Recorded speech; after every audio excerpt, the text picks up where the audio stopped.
What's good? It's your boy Jay. That's me. Let's get into AEW World's End, the final pay-per-view of the year for AEW from December the 28th, 2024. A pretty okay pay-per-view. I am thankful that it was not 4 hours, so this show ended a little bit after 11:30, so I give Tony Khan kudos for taking a page out of Triple H's playbook, which makes perfect sense. So more of this, please. This will be fine. I did not watch the pre-show, so therefore I'm not going to go over it. So we kicked the show off with the first match of the night, Continental Classic semifinal. Kyle Fletcher versus Will Ospreay. Will Ospreay wins via the Styles Clash for the 1, 2, 3. Ospreay was busted up in this match early on. I believe within the first 3 to 5 minutes, he was busted open. He was bleeding buckets. Him and Kyle Fletcher, they unloaded the kitchen sink on each other. And Will Ospreay is basically bulletproof. You can literally drop him from the Empire State Building, and he'll kick out at 2. You can drop an anvil on him, and he'll kick out at 2.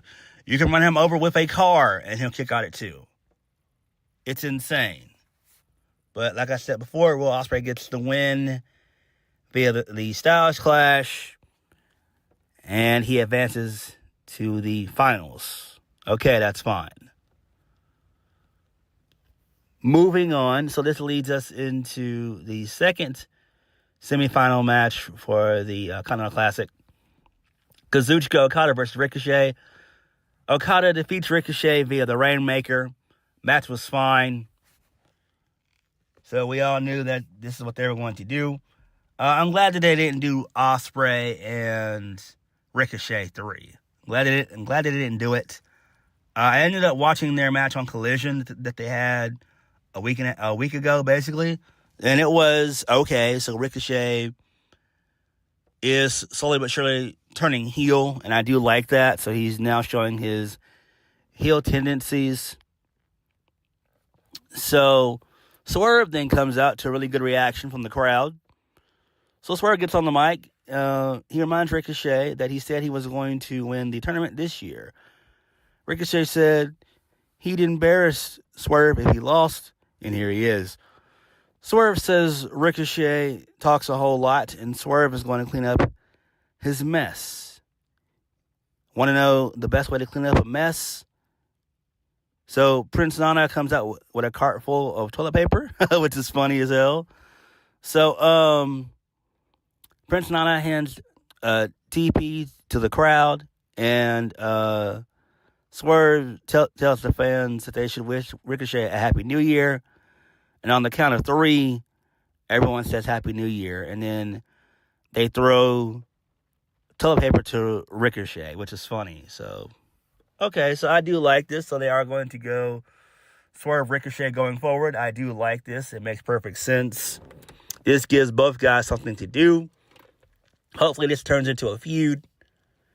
And we get at least 3 good matches out of this. And then maybe the Hurt Business shows up in one of the matches and helps Ricochet win. And that's when Ricochet fully turns heel and joins the Hurt Business. My bad. The Hurt Syndicate. So, my bad. Moving on. So, this leads us into Mariah May versus Thunder Rosa for the AEW Women's Championship. Tijuana Street Fight. If you've seen one street fight, you've seen them all. This involved everything from blood to thumbtacks and everything. So there was a point in the match where Thunder Rosa was down and Mariah May grabbed Thunder Rosa's father's cane and started using it to beat up on Thunder Rosa. So Thunder Rosa was able to come back and use the cane to beat on Mariah May some more. Then Mariah May was able to make a comeback. She hit a pile driver through a table to take out Thunder Rosa for the 1, 2, 3. This is fine. This felt like a match that could have taken place on either a Dynamite or a Collision, if we're being honest. It is what it is. I don't understand why people must bleed in matches. I just don't get it. I don't understand why the women continue to do these dumbass spots. It makes no sense to me, but it is what it is. I forgot to mention that Thunder Rosa brought a piñata into the mix, and it was used to spit out the thumbtacks, and I knew that's where they were going with all of this. But it is what it is. I feel bad for Thunder Rosa because what is she going to do going forward? She, at one point in time, was the focal point of the women's division a couple years ago. And now she's nowhere to be found. So what does she do going forward? It looks like she's probably going to go back to Collision and stay down there for a while until Tony Khan can find and figure out for her something else to do. I don't know. But Thunder Rosa is nowhere near where she used to be. She's 3 pegs down from where she used to be. So she went 2 steps forward and took like 25 steps back. But the match was fine. It was all right. Moving on.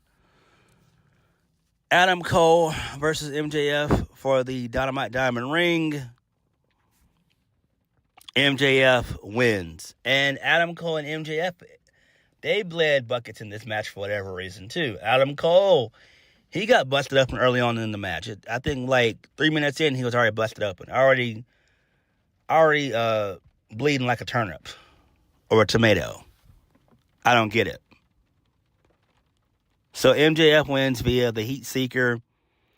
There was a point in the match where MJF, he healed it up to where he fell on the steel steps and he did the Eddie Guerrero spot, and Matt Taven and Mike Bennett, they were ejected from the ring. Adam Cole was about to use the Dynamite Diamond Ring on MJF, but to no avail. MJF did a low blow, and then he threw him into the ropes, and then he hit the Heat Seeker for the 1, 2, 3. Okay, this is fine, but do I care about this? No, I don't. I don't understand where all this is going. It seems like the feud is over. Thank the creator above. So, post-match, MJF, he rolls outside. He gets a steel chair. He's about to break Adam Cole's leg. He says he's going to break his fucking leg. So, Roderick Strong comes out to make the save. MJF bails. Kyle O'Reilly shows up, makes his return. And they all beat up MJF. So, Kyle O'Reilly and Roderick Strong, they do the high-low. And then Kyle O'Reilly helps up Adam Cole, and the Undisputed Kingdom, they celebrate. Okay, so it seems like the story is over with, I guess. It should be. It should be. Adam Cole and MJF do not need to cross paths ever again in AEW. Moving right along. Tenosuke Takeshita versus Powerhouse Hobbs for the AEW International Championship. This was a banger. This shit was fun right here. So it was a bunch of hard-hitting stuff. Takeshita was able to hit an overhook tombstone in the match as well. That was sweet. So there was one point in the match where Takeshita was trying to suplex Will Hobbs, but he wasn't able to. But he eventually was able to get it. And then basically the finish came when Takeshita got Will Hobbs into a guillotine choke, and then he almost went to sleep. And then Takeshita was able to finish it off with the Raging Fire for the 1-2-3, which is basically like a inverted suplex, kind of what Ricochet does when he does the vertical. Well, no. It's just the Falcon Arrow. That's basically what it is. Like, that's weird to me that his finish is a Falcon Arrow. That is so weird. That's weird as hell to me. That Takeshita's finisher is what Seth Rollins does in most of his matches. It's just a random Falcon Arrow for the 1-2-3. It is what it is. This is fine. The match was fun. I very much enjoyed it. What do you do with Will Hobbs going forward? I have no idea. I have no idea what's next for Takeshita. I know he's going to be doing stuff in New Japan. I know he's going to take on Shingo Takagi, which is going to be great. So that's going to be a must-watch for me. So I'm definitely going to watch that for sure. So we'll have to wait and see how things play out. But this match was fun. Moving on.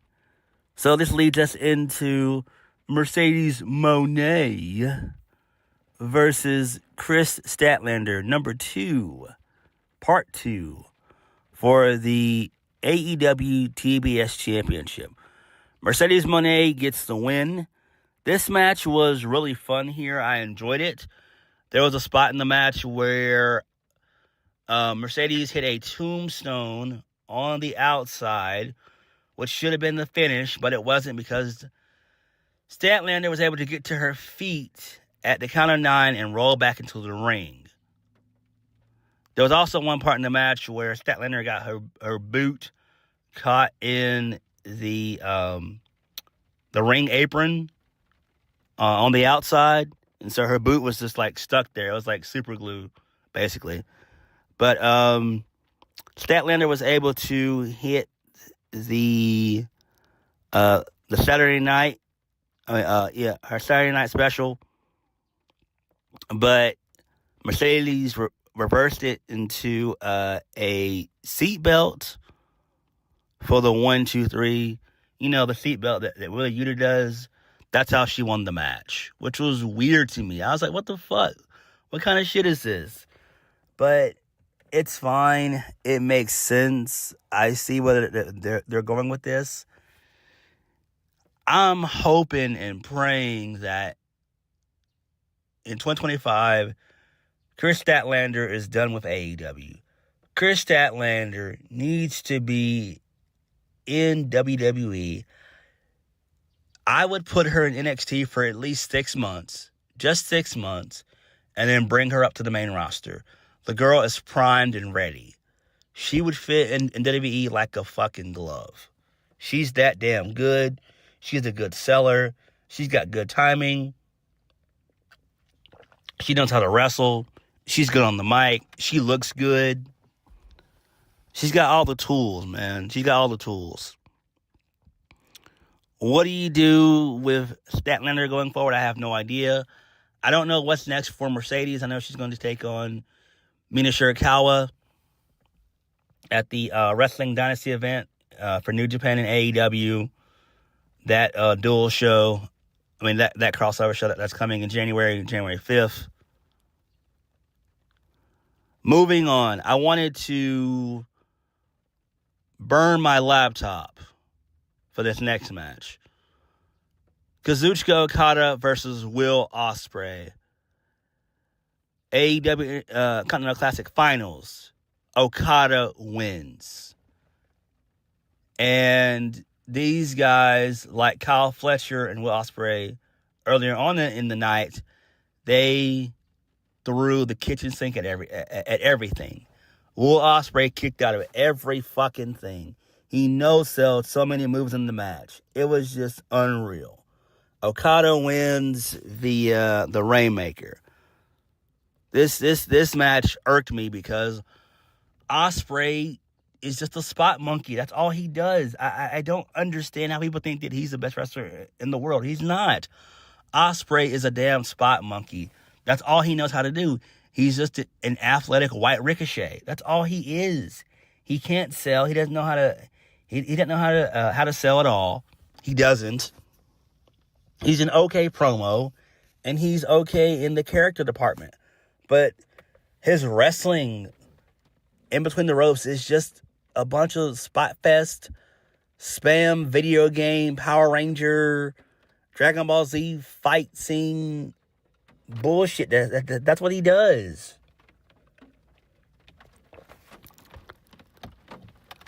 So, Okada wins.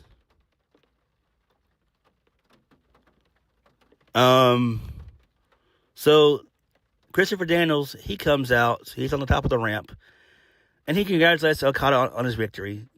Christopher Daniels says, as of today, he's no longer an EVP for All Elite Wrestling, but this man is. So it's Kenny Omega. He comes out to a great reaction, and the crowd chants, "Holy shit!" So Kenny, he's dressed in a black suit, and he presents the Continental Championship to Okada, and that was it. That's all that happened. There was no words. There was no nothing.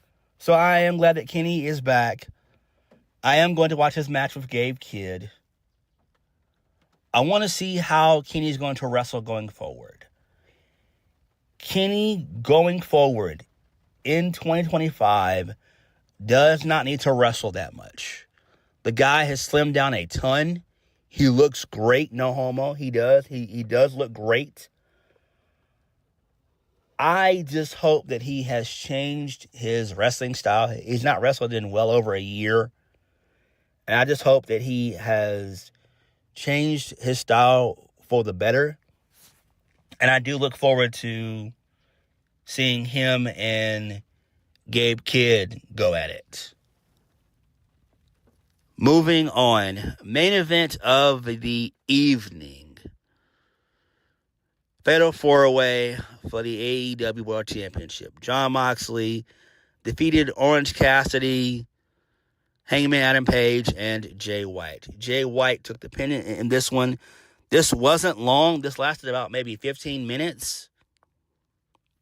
And so, basically, the Death Riders, they got involved in this one. Mainly Wheeler Yuta and Marina Shafir.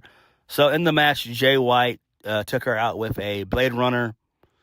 This allowed for Yuta to hit the Abu Psycho knee, and then Moxley hit the Death Rider for the 1-2-3, and that was all she wrote. I really didn't care about this match at all. I really was out of it once I saw Okada and Ospreay. I just didn't give a fuck anymore. I really didn't. I'm going to be honest with you guys. I'm not going to hold you guys up.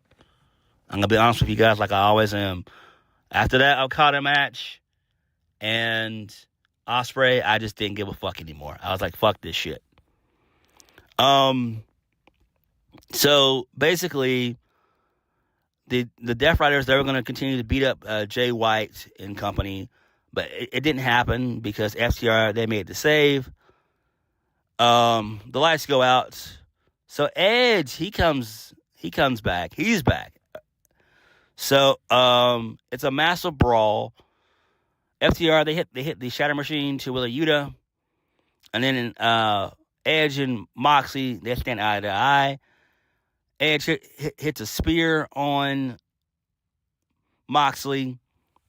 We see Christian Cage in the crowd. He doesn't look happy at all.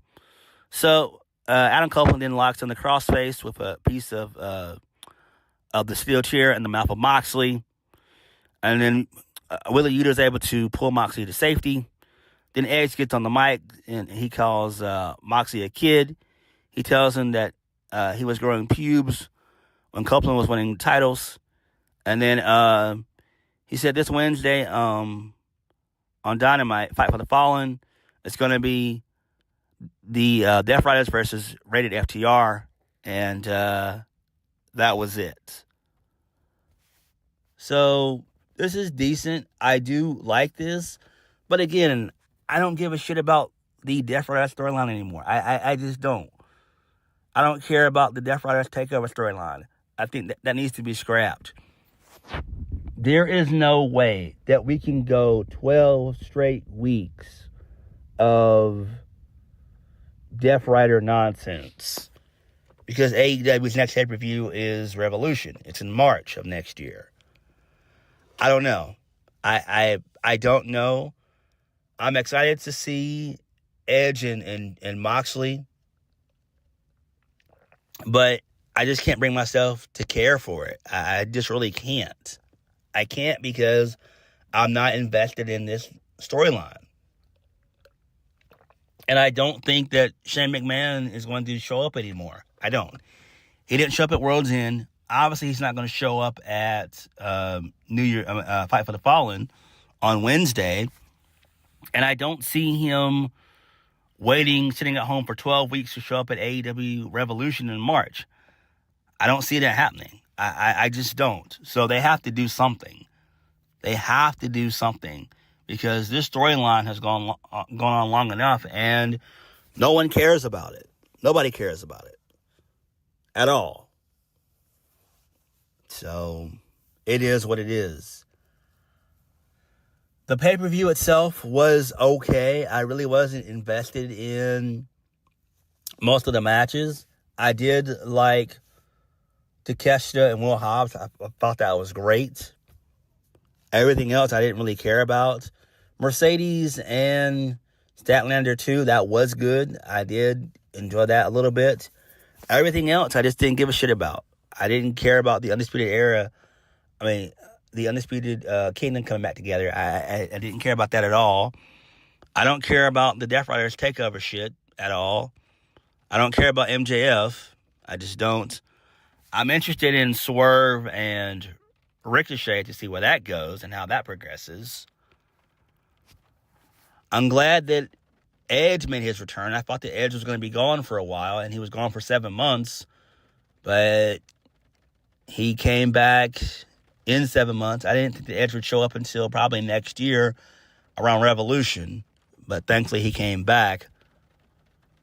And I'm glad that Kenny Omega is back as well. So that's cool there. So we'll have to wait and see how that all plays out. But what did you guys think of Revolution? Like, comment, subscribe. Peace.